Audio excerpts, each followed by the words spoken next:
Avez-vous ressenti cela ces derniers temps? Un sentiment d'être exposé? Peut-être une conscience accrue de votre monde intérieur, voire une gêne, l'impression que ce qui était habituellement caché se rapproche soudainement de la surface. Nombreux sont ceux qui traversent de telles périodes, des instants où le voile entre notre état intérieur et notre conscience extérieure semble s'amincir. On appelle souvent lune rose la pleine lune d'avril. Ce nom ne vient pas du fait que la lune devienne rose, bien sûr. Il s'inspire d'une ancienne tradition liée à l'éclosion de certaines fleurs sauvages dans diverses régions du monde. Mais pour ceux qui se synchronisent au courant profond de la vie, cette période, et d'autres semblables, peut constituer un symbole puissant. Ne la percevez pas comme une force qui vous contrôle, mais comme un repère temporel, coïncident, souvent avec des moments où la lumière révélatrice de Dieu, semble éclairer un peu plus intensément les recoins de nos cœurs. Il ne s'agit pas d'astrologie ou de superstition, mais de reconnaître des saisons de sensibilité spirituelle. Cette lumière n'a pas vocation à vous exposer pour vous juger. Bien au contraire, son dessein est bien plus profond, bien plus porteur d'espoir.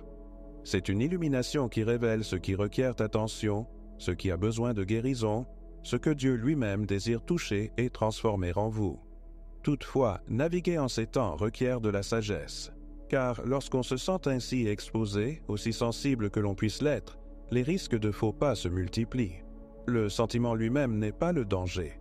Le risque réside dans notre réaction lorsque la lumière dévoile ce qui se trouve en nous. Alors, comment rester ferme? Comment coopérer avec cette illumination divine sans perdre le cap?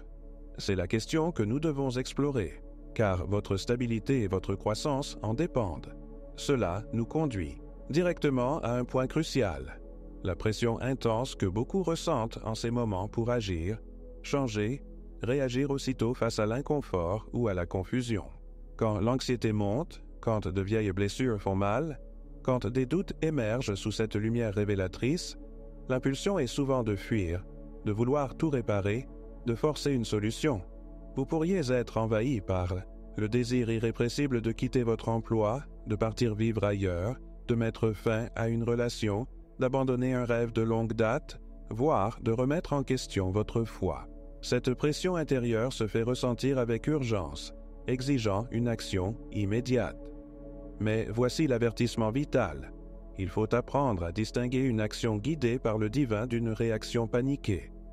Agir sous la contrainte d'un tumulte spirituel, d'une fatigue émotionnelle ou d'une peur soudaine est extrêmement risqué. C'est comme tenter de manœuvrer un navire en pleine tempête en tournant frénétiquement la barre dans toutes les directions. Vous êtes plus susceptible de vous échouer que de trouver refuge. Considérez ceci. Les adversaires spirituels prospèrent souvent dans le chaos. Ils exploitent des moments de faiblesse, de fatigue et de confusion, murmurant des suggestions qui paraissent être des solutions, mais qui vous enfoncent davantage dans la détresse. Ils veulent que vous confondiez la tension de l'épreuve avec un signe de fuir, plutôt qu'avec une opportunité de tenir bon et de vous renforcer. La réponse véritablement sage, souvent la plus courageuse, est la pause sacrée. C'est la volonté de rester immobile, même lorsque tout en vous hurle le besoin de bouger. C'est choisir d'attendre Dieu, de chercher sa clarté dans le calme, plutôt que de se précipiter dans des décisions dictées par la tempête.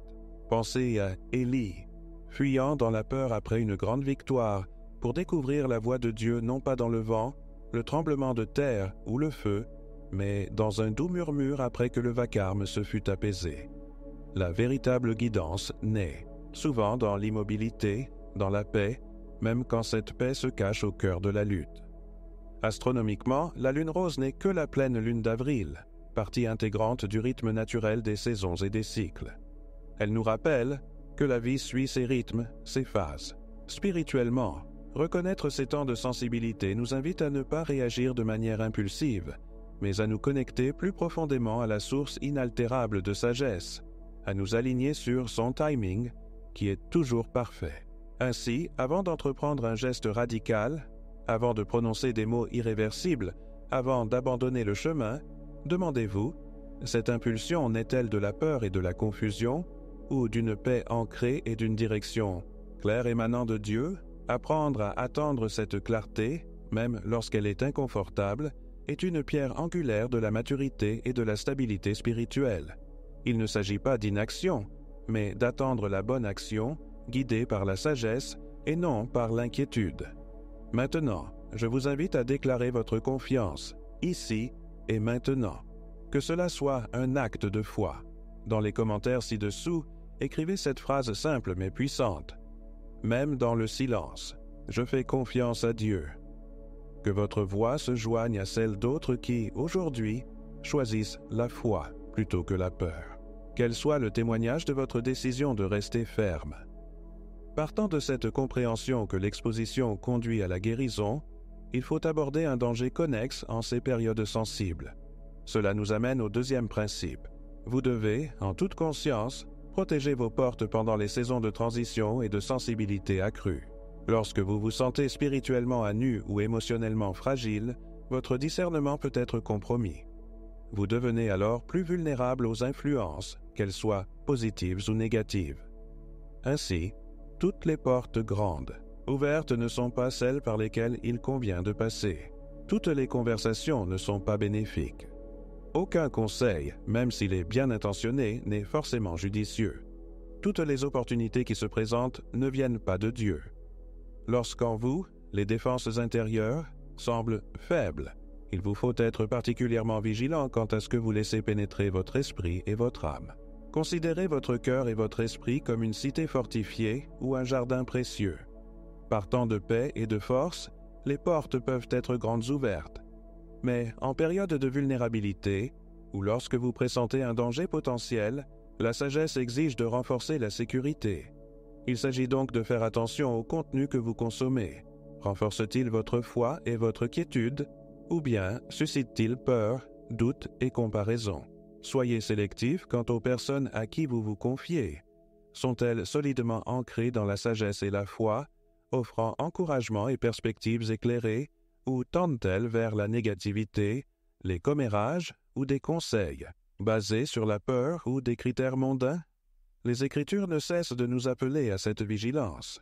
Le livre des Proverbes, 4, 23, nous exhorte « Garde ton cœur plus que toute autre chose, car de lui viennent les sources de la vie. » Jésus avait averti ses disciples de rester vigilants, de demeurer en alerte, surtout en temps difficiles, afin que leur cœur ne soit pas alourdi par les inquiétudes de la vie ou par des influences trompeuses.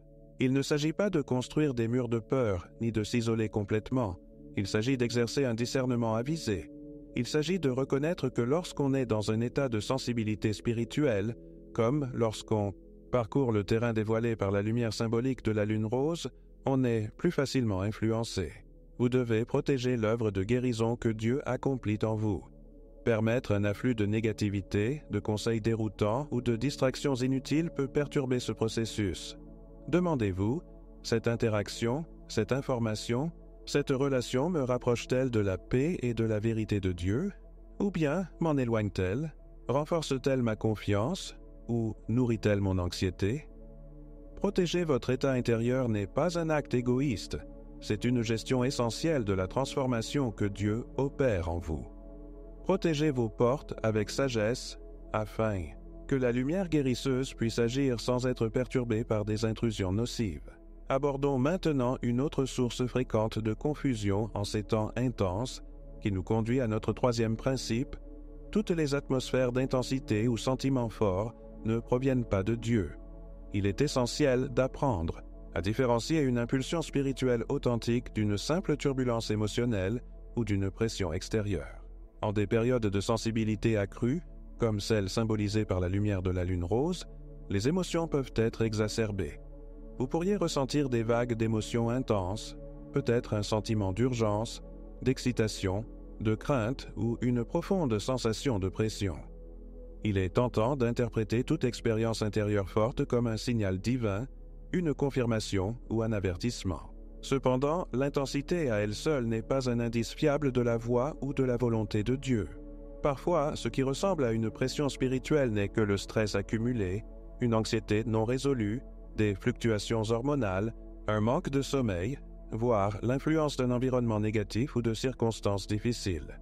De surcroît, Une interférence spirituelle peut se manifester par des sentiments d'agitation, de confusion, de condamnation ou un besoin frénétique d'agir immédiatement. La guidance de Dieu, bien qu'elle puisse parfois être exigeante et nous tirer de notre zone de confort, porte généralement en filigrane une signature de paix, de clarté et de droiture, même au cœur des difficultés.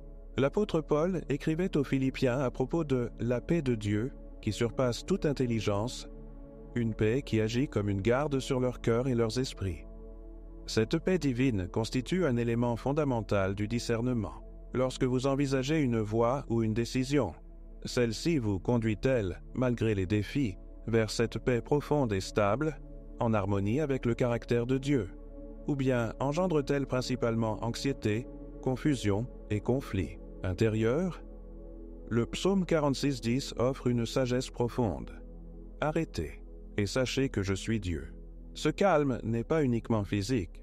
C'est une quiétude intérieure qui nous permet d'écouter au-delà du tumulte de nos émotions ou des exigences extérieures.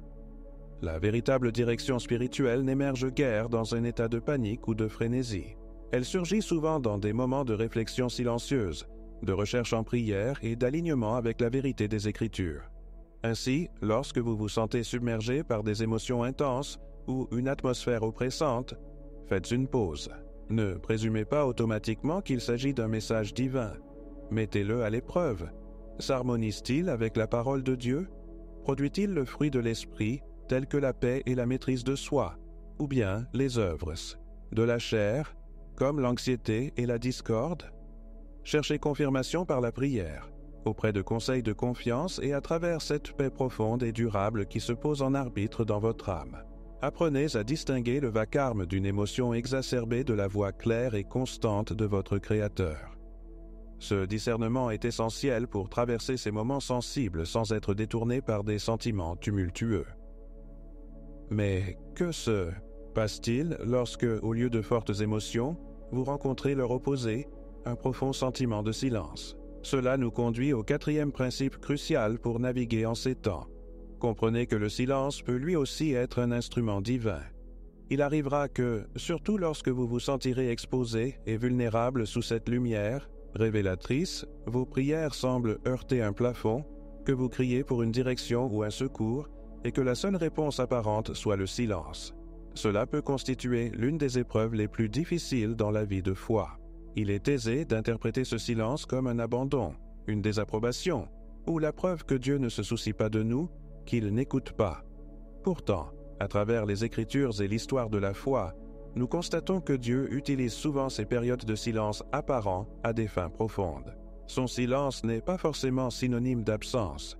Il peut être une invitation à approfondir votre confiance bien au-delà de ce que vous pouvez voir ou ressentir, une invitation à développer la persévérance, une invitation à le chercher avec plus d'ardeur, non seulement pour ses réponses, mais pour lui-même. Pensez à Joseph. Après avoir été vendu en esclavage par ses frères, puis faussement accusé et jeté en prison, il a dû traverser de longues années durant lesquelles ses prières de délivrance ne rencontraient que le silence. Pourtant, rétrospectivement, nous réalisons que Dieu œuvrait intensément pendant tout ce temps, façonnant le caractère de Joseph, le positionnant stratégiquement, le préparant pour l'immense responsabilité qu'il aurait à assumer plus tard. Ces années de silence furent en réalité des années de préparation intense. Réfléchissez aux 40 années que les Israélites passèrent à errer dans le désert. Il y eut des moments de provision miraculeuse, certes, mais également de longues périodes durant lesquelles il devait sembler que Dieu était éloigné, silencieux quant à l'accomplissement ultime de sa promesse. Pourtant, ce fut un temps d'épreuve, de purification et d'apprentissage de la dépendance. L'absence apparente de réponse immédiate n'équivaut pas à l'absence de l'activité de Dieu. Il est toujours à l'œuvre, souvent de manière dissimulée à notre regard immédiat. Durant ces périodes de silence, votre foi se raffermit. Vous apprenez à vous appuyer non sur vos sentiments ou sur des résultats immédiats, mais sur le caractère immuable et les promesses de Dieu. C'est dans le silence que les racines de la confiance s'enfoncent le plus profondément.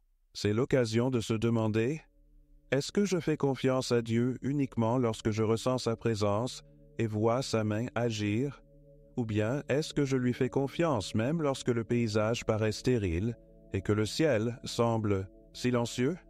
Ce silence apparent est souvent un creuset qui forge une foi plus forte et plus résiliente. Il enseigne la patience. Il fortifie l'endurance. Il vous incite à vous accrocher à ses promesses, même lorsque les circonstances paraissent contradictoires. Cela nous conduit à un aspect fascinant et valorisant de la manière dont Dieu opère en nous, particulièrement en période de changement et de défis. Notre 5e principe relie le spirituel aux réalités concrètes de notre être. Dieu participe activement à la formation de votre esprit, utilisant la manière même dont vous avez été conçu pour la transformation. Il s'agit de l'incroyable capacité de notre esprit à changer et à se renouveler. Un processus souvent évoqué en science, mais qui demeure fondamentalement un don de notre Créateur. Pensez à nouveau à la lune rose comme symbole des cycles, des transitions. Pendant ces périodes, les schémas de pensée négatifs, les peurs et les doutes révélés par la lumière peuvent sembler écrasants. Mais vous n'êtes pas une victime passive de ces pensées. La Bible s'adresse directement à ce sujet dans Romains 12:2, nous exhortant à ne pas nous conformer au schéma de ce monde, mais à être transformés par le renouvellement de notre esprit. Il ne s'agit pas là d'une simple idée poétique, c'est une vérité profonde sur notre nature. Votre cerveau possède une capacité remarquable à s'adapter et à évoluer en fonction de ce sur quoi vous focalisez régulièrement. Chaque pensée que vous accueillez, chaque croyance que vous cultivez, participe à tracer les chemins de votre esprit. Lorsque vous vous attardez continuellement sur la peur, l'anxiété ou la négativité, ces voix se renforcent, rendant ces pensées plus automatiques et puissantes. À l'inverse, lorsque vous choisissez consciemment de concentrer votre esprit sur la vérité de Dieu, sur ses promesses, sur la gratitude, sur les Écritures, vous commencez à créer de nouveaux chemins. C'est ici que la discipline spirituelle rencontre la conception divine. Des pratiques telles que la prière régulière, la méditation sur la parole, en remplissant votre esprit de sa vérité, le choix conscient de la gratitude même dans l'adversité, et le remplacement actif des pensées empreintes de peur ou de négativité par les promesses de Dieu, ce ne sont pas de simples exercices spirituels, mais des moyens concrets de coopérer avec Dieu pour remodeler littéralement votre vie mentale. C'est la neuroplasticité envisagée sous l'angle de la foi. Dieu a implanté en vous la capacité de transformer votre pensée et il vous appelle à collaborer avec lui dans ce processus. Demandez-vous, quelles pensées façonnent actuellement ma foi, ma vision, mon état émotionnel? Sont-elles en accord avec la vérité de Dieu ou ne sont-elles que le reflet de peur, de blessures passées ou d'angoisses mondaines? Vous disposez des outils que vous offre la parole de Dieu et son esprit pour contribuer activement à votre fortification mentale et spirituelle. La foi, pratiquée avec constance, renforce la résilience. La gratitude réoriente votre attention du manque vers l'abondance. La persévérance dans les disciplines spirituelles accroît la capacité de votre esprit à résister aux doutes et au désespoir. Il ne s'agit pas d'atteindre la perfection par la seule force de volonté, mais de mettre à profit la capacité que Dieu a inscrite en vous, soutenue par sa grâce, afin de vous aligner davantage sur sa vérité et son dessein. Surtout en ces temps sensibles, renouveler intentionnellement votre esprit constitue un acte puissant de foi et une stratégie essentielle pour rester ferme et grandir face aux défis. Alors, en rassemblant tous ces éléments, quel enseignement devez-vous retenir alors que vous vous tenez sous cette lumière symbolique de l'exposition, peut-être en ressentant la sensibilité de cette saison? Le chemin parcouru durant ces périodes, marqué peut-être par la lune rose ou toute autre phase de révélation intérieure, requiert une posture particulière du cœur et de l'esprit. Rappelez-vous, avant tout, que la lumière qui dévoile, votre état intérieur est le signe de l'attention aimante de Dieu, et non de son jugement. Elle est une invitation à la guérison et à une intimité plus profonde avec lui. Résistez à l'envie de prendre des décisions impulsives nées de la peur ou de la confusion. Adoptez la pause sacrée et attendez sa guidance claire et apaisante avant d'agir. Protégez activement votre cœur et votre esprit en faisant preuve de discernement quant aux influences que vous laissez pénétrer, préservant ainsi le travail sacré que Dieu opère en vous. Apprenez à distinguer le vacarme tumultueux d'une émotion exacerbée de la direction claire et paisible du Saint-Esprit. Et lorsque le silence s'installe, lorsque les prières semblent rester sans réponse, ayez la certitude que cela sert également un dessein divin, forgeant une foi plus profonde et une dépendance accrue à l'égard de la main invisible de Dieu. Enfin, collaborez activement avec lui dans le renouvellement de votre esprit en mettant en pratique les disciplines spirituelles qu'il vous a offertes pour remodeler vos schémas de pensée selon sa vérité, fortifiant ainsi votre résistance face à la peur et au doute. La douleur que vous pourriez ressentir est une invitation. Le silence que vous pourriez rencontrer est une école de confiance. La structure même de votre esprit est un terrain prêt à être cultivé et transformé par le divin. Rester ferme ne signifie pas être insensible ou inébranlable, mais s'accrocher à ses vérités, faire confiance au processus, même lorsqu'il est difficile, même lorsque le chemin n'est pas entièrement clair. Cela signifie choisir la foi plutôt que la peur, la patience plutôt que la panique, et placer votre confiance dans le caractère de Dieu au-delà de vos circonstances. Même si tout autour de vous, et peut-être même en vous, semble chaotique, tenez bon. Ayez confiance en lui. Dieu ne faillit jamais. Ses desseins pour vous sont bons, destinés à votre restauration et à votre épanouissement ultime. Il est avec vous dans la lumière, dans la pression, dans le silence et dans le processus de renouveau. Ainsi, restez ferme. Attendez-le. Ayez confiance en son timing. Laissez sa lumière vous guérir, sa paix vous guider, son silence vous enseigner, et sa vérité vous renouveler de l'intérieur vers l'extérieur. Embrassez la transformation qu'il opère en vous, même lorsque cela vous semble inconfortable. Il est fidèle. Et maintenant, recevez cette bénédiction. Que le Dieu de tout réconfort vous rencontre exactement là où vous êtes. Qu'il vous accorde la sagesse de discerner sa voie au milieu du tumulte. Qu'il vous donne la force de rester ferme lorsque vous vous sentez vulnérable. Que sa paix, qui surpasse toute intelligence, garde votre cœur et votre esprit. Que vous sentiez sa présence inébranlable même dans le silence. Et que vous sortiez de cette saison plus fort, plus sage et profondément enraciné dans son amour immuable. N'abandonnez pas. Continuez à avoir confiance. Continuez à attendre. Il est à l'œuvre. Amen.